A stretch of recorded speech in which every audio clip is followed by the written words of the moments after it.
ओम शांति। जब शुद्ध मन और निस्वार्थ भाव से भोजन अर्पित किया जाता है तो वह प्रसाद बन जाता है। इस पवित्र परंपरा से हमारे भीतर करुणा, दया और सहानुभूति की भावना भी विकसित होती है। ब्रह्मा भोजन बेशकीमती है, इसमें बहुत प्यार भरा है। इस विषय पर दिल्ली से ब्रह्मा कुमारी चक्रधारी दीदी का अनुभव। दीदी से प्रश्न पूछा कि दीदी, साकार बाबा ने भोजन के प्रति जो शिक्षाएं दी हैं वो बताइए। तो कहा, बाबा कहते थे सतोगुणी भोजन खाना है। सतोगुणी का मतलब है किसी योगी का बनाया होगा।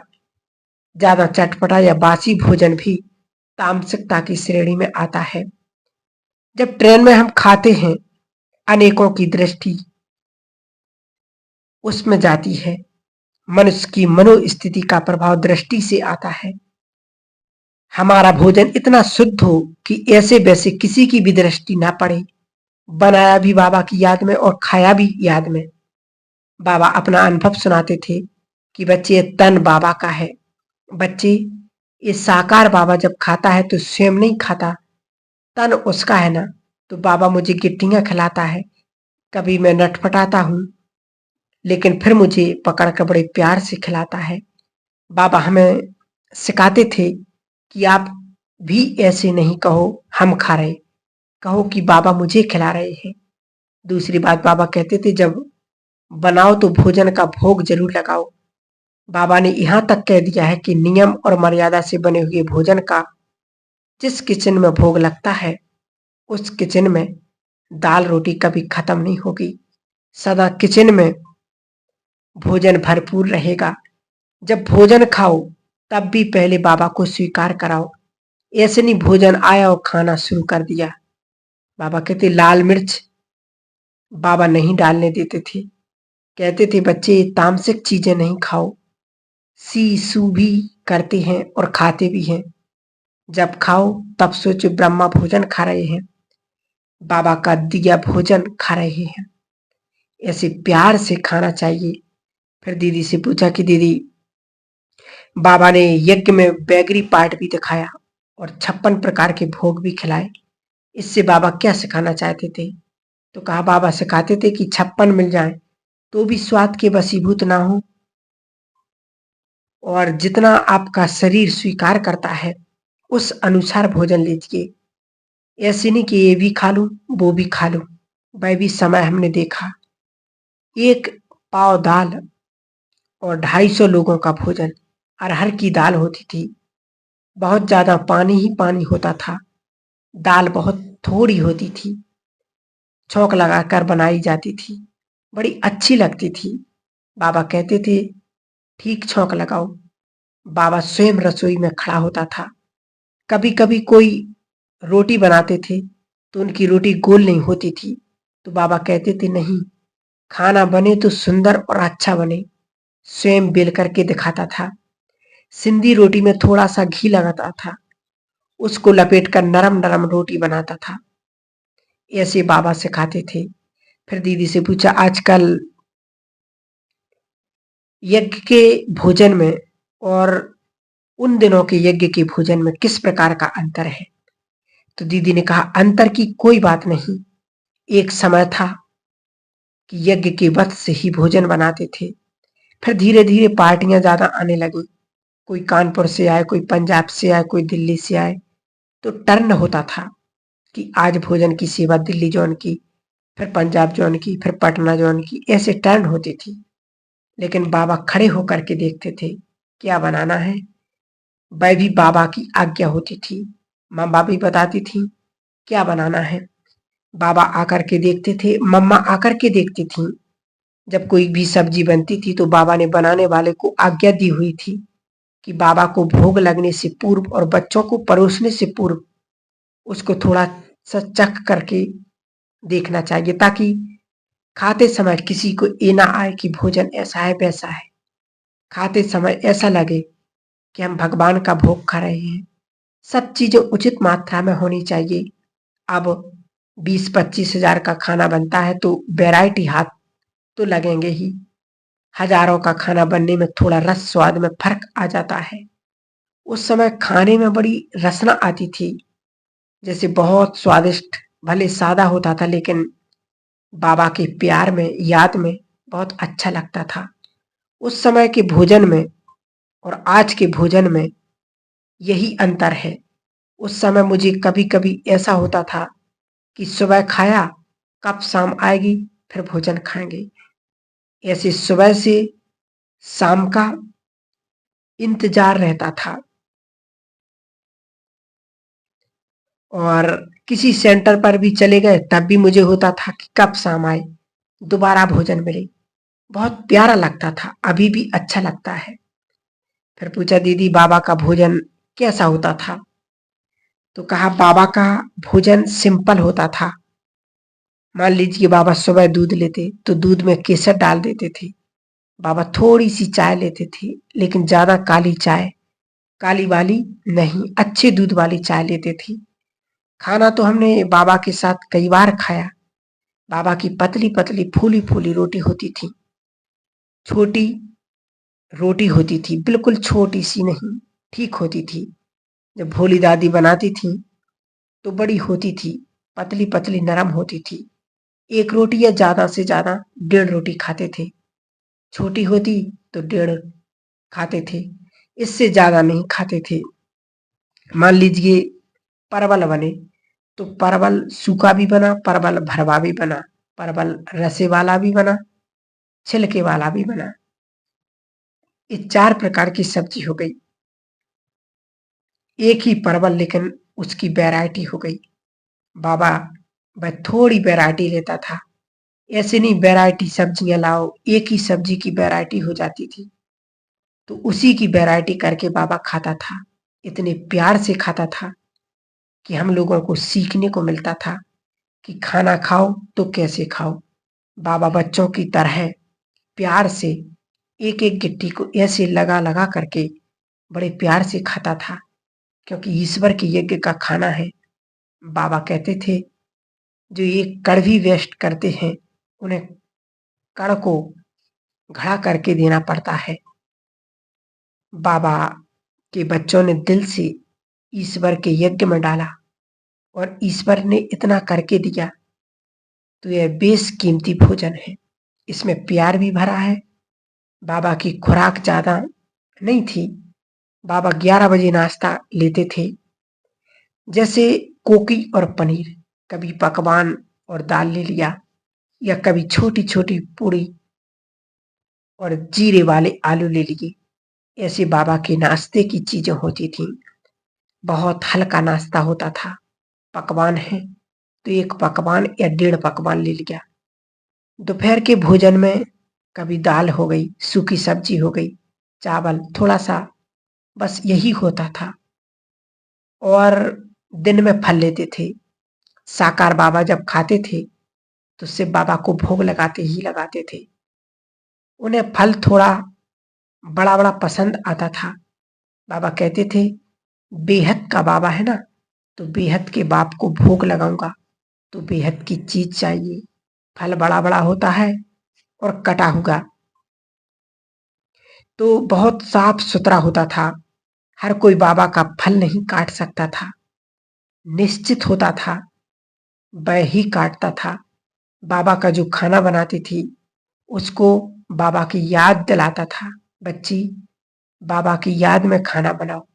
कभी कभी हमें बता देता था कि छोटी ब्राह्मणी को कभी कभी थोड़ा गुस्सा आ जाता है। मैं उसका चेहरा देखता हूँ, आज गुस्सा है तो मैं कहती हूँ बच्ची आज मैं आलू बनाऊंगी या बनाऊंगा। बच्ची मैं इतने अच्छे आलू बनाता हूँ, इतने अच्छे आलू बना के बाबा को खिलाता हूँ, तुम लोगों को खिलाऊंगा तो अंगुली काट लोगे, इतने अच्छे मेरे आलू हैं। भोली दादी का भी बाबा की ब्राह्मणी थी, वह भी भोजन बनाती थी। और लच्छू बाबा की छोटी ब्राह्मणी थी जो बाबा को हर चीज खिलाती थी, बड़े प्यार से खिलाती थी। बाबा को ज्यादा मीठा नहीं देते थे, लेकिन कोई कोई मिठाई बनती थी तो कम से कम मीठा डाल के बाबा को टेस्ट जरूर कराते थे। छोटी सी डिब्बी में रख देते थे। बाबा बड़े प्यार से बच्चों को दिल रखते थे। बच्चे बड़े प्यार से लाए तो बाबा उसी प्यार से खाते थे। फिर पूछा, दीदी जब ब्रह्मा भोजन के तन में शिव बाबा होते थे, ब्रह्मा बाबा के तन में, तब और जब ब्रह्मा बाबा भोजन करते थे तब उस समय कुछ अंतर दिखता था? तो दीदी ने कहा, मैं ऐसा समझती हूँ, जब बाबा खाना खा रहे तो शिव बाबा उसमें बैठकर क्या करेगा? उसका काम है ज्ञान देना। ये तो नहीं कि स्नान करेगा तो बैठा रहेगा उसके तन में, लेकिन साकार बाबा हर समय महसूसता में रहता था कि बाबा इस तन में बैठा है, अब मुझे बाबा खिला रहा है। ये भी योग की विधि भी है। हाँ, कोई बच्चा बड़े प्यार से स्वीकार कराता है तो ऑलमाइटी बाबा भाषण लेने के लिए उसमें बैठ सकता है। बाकी ब्रह्मा बाबा खाना खाए तो बैठा रहे, पानी पिए तो बैठा रहे, ऐसी बात नहीं। साकार बाबा का अपना अस्तित्व होता था, वो बाबा की याद में रहकर खाता था। अपना जो भी शरीर का कार्य है वो सब करता था। हर समय वह ऑलमाइटी नहीं बैठा रहता था। ऑलमाइटी बाबा का जो जाना और आना लगा रहता था, लेकिन हम लोगों को इन चीजों को कभी नहीं देखा। अभी ऑलमाइटी बाबा आया है, अभी गया नहीं। हमको तो हर क्षण ऐसा ही आभास होता था, बाप दादा सामने है। बाबा जो भी करता था वह शिव बाबा की आज्ञा के अनुकूल करता था। जब भी बाबा भोग स्वीकार करता था तो शिव बाबा को स्वीकार कराते थे, जैसे हर समय बाप दादा निकट थे। फिर पूछा, दीदी बाबा के भोजन करते समय किस प्रकार की रॉयल्टी रहती थी? तो कहा, बाबा खाता था तो ठीक से थाली परोसी होनी चाहिए। परोसते थे ना, तो बाबा सिखाता था कैसे परोसना है। बड़े प्यार से थाली में एक एक चीज रखो, कड़छी से ऐसे वैसे ना डालो, नहीं तो चावल फैल सकते हैं। सब्जी भी ठीक से पड़ी हुई हो, थाली साफ सुथरी लगे, रोटी भी साफ सुथरी हो, नरम नरम हो। थाली में इधर पानी उधर पानी, घी जा रहा, ऐसा नहीं। बाबा खाता था, बाबा किसी को ऐसा खिलाता था। बच्चों को बाबा अपने साथ ब्रह्मा भोजन कराता था, लेकिन बाबा को मीठा ज्यादा नहीं खाना होता था, ज्यादा घी तेल नहीं खाना होता था, इसलिए बाबा का खाना अलग बनता था। लेकिन कई बारी बच्चों की भावना होती थी कि थोड़ा बाबा हमको खिलाए, तो बाबा कभी कभी अपनी थाली से गिट्टी तोड़कर सब सब्जी लगा के बड़े प्यार से बच्चों के मुख में खिलाता था, जैसे कि बच्चे को माँ बड़े प्यार से खिलाती है, ऐसे बाबा खिलाते थे। एक को देखकर फिर दूसरों की भी दिल होती थी कि मुझको भी खिलाए। हर एक बाबा के हाथ से खाने के लिए छोटा बच्चा बन जाता था। बाबा तो है ही प्रजापिता ब्रह्मा, कोई छोटा पिता थोड़ी है। शिव बाबा बड़े हैं तो प्रजापिता तो बड़ा पिता है। दोनों ने बच्चों की बहुत पालना की, लेकिन अपनी रॉयल्टी में रह करके। फल है तो जैसे मैंने कहा, बड़ा बड़ा फल, छिलका उसका ठीक से उतारा जाए, ऐसे नहीं कि मुंह से निकालकर छिलके रखते जाएं। हर चीज बड़ी सफाई से की जाती थी। बाबा सफेद कपड़े पहनता था, सफेद में कभी कहीं दाग नहीं लगा हुआ होता था। बाबा का बहुत सुंदर रूमाल होता था। बाबा में रॉयल्टी बहुत थी। खड़ाऊ पहनता था। हम लोग खड़ाऊ पहनकर चलेंगे तो आवाज होगी, बाबा की कभी आवाज नहीं होती थी। कभी बातचीत होती थी तो हंसता भी था, लेकिन बाबा के हंसने की कभी हमने आवाज नहीं सुनी, न मम्मा की न बाबा की। बात हुई, हंसे, फिर बाबा शांत हो जाते थे। हम लोगों को हंसी कंट्रोल करने में समय लगता था। जैसे कहते हैं कछुए इंद्रियों खोलता है और समेट भी लेता है, ऐसे बाबा इंद्रियों को खोलना भी जानता था और समेटना भी। बाबा हमेशा इकोनॉमी कैसे करते थे? बाबा कहते थे, उतना ही लो जितना आप खा सकते हो, दोबारा ले लो या अपने पेट का पहले से मालूम होना चाहिए। लोभ ना हो कि अच्छा लगे तो खाते ही जाएं। बाबा बच्चों को खिलाता था, कोई भी चीज कूड़े के डिब्बे में नहीं डालो। ऐसा ना हो कि रोटी बच गई कूड़े के डिब्बे में डाल दी।